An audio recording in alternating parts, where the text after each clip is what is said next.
Hey everyone, Sky here to discuss 1987 of Robocop, starring Peter Weller, Nancy Allen, Daniel O'Herlihy, Ronnie Cox, and Kurtwood Smith, and directed by Paul Verhoeven. And before I get into this movie, I have seen this movie once as well as the sequels and the remake, and I remember having better memories with this and the remake more than the sequels, but I should probably be the judge of that by the end of the show. The last one, but anyways, let's get into the movie, shall we? The movie starts on the news and a commercial that you wouldn't buy for $1.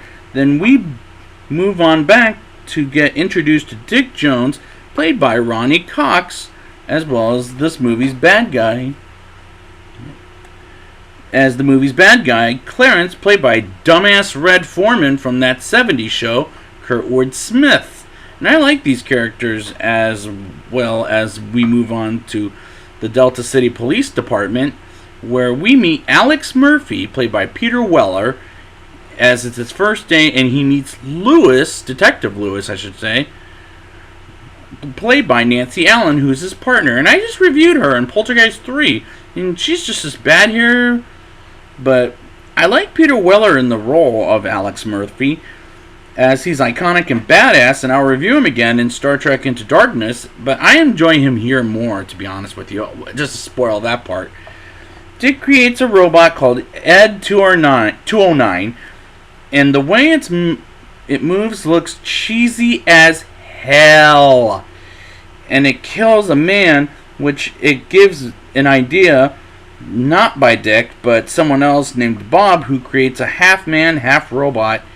Meanwhile, Murphy and Lewis try to pull over Clarence and his goons while on a truck and have a shootout chase, which leads them to a factory where Murphy gets blown half to hell by Clarence and his goons. And that scene, the way they shoot his hand as well as his arm and head, was just so fucking brutal, in a cheesy kind of way, I should say. This is the best B movie I've ever seen all my life. I'm not gonna lie. I'm really having a fun time here. Bob resurrects Murphy to become a half-man, half-robot called Robocop. And I like the design of Robocop, as it feels very 1980s. And they test it at the police station and test the weapon training system. And Lewis recognizes Murphy as he does that trick with the gun. And Robocop goes to a robbery at a drugstore and beats the robber's ass and shoots a mugger who harasses a woman in the dick and says, "Your move, creep."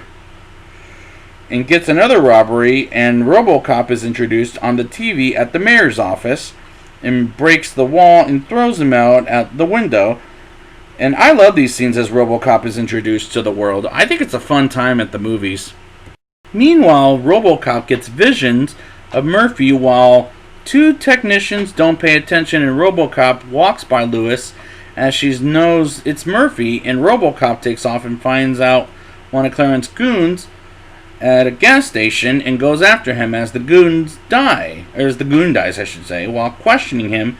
And Robocop gets information about Clarence and whose real identity is Robocop, as he finds out it's Alex Murphy. And I'm having lots of fun with this movie at this point, as Robocop goes after one of the goons to find Clarence.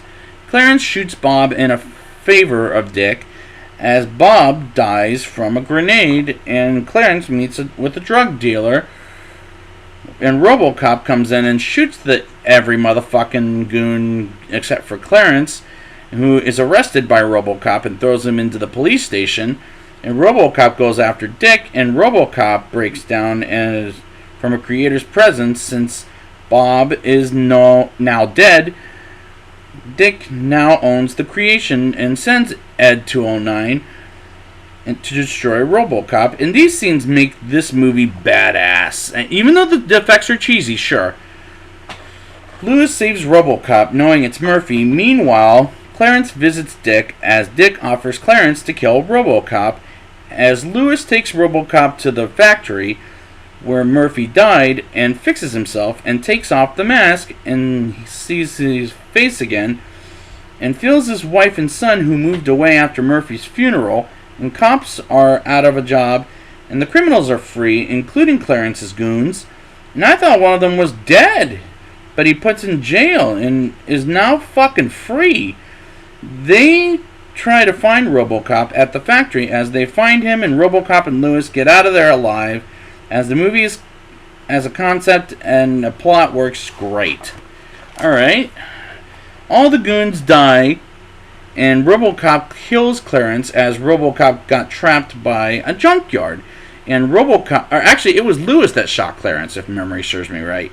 And Robocop goes to the building where Dick works and has a meeting at, and Robocop can't shoot Dick as he's wanted for murder, and Robocop gives evidence to Dick's boss, who fires Dick after the evidence of Bob's murder, and the boss fires Dick as the final moment of the movie is Robocop calling himself Murphy. As a climax, it was a hell of a lot of fun, in my opinion. Now it's time for the rating. I'll give this movie a 8.5 out of 10. This movie is a hell of a lot of fun with good characters, except for Lewis, of course. Peter Weller is a badass robot, and Dumbass Red is a good villain for this first installment. As this is the best B movie I have ever seen. Sure, it's cheesy, but hell, I had fun, and the action is pretty good for its time. So I would like to thank you guys for joining me, and next week I will be back with Robocop 2. And until next time, your move, creep.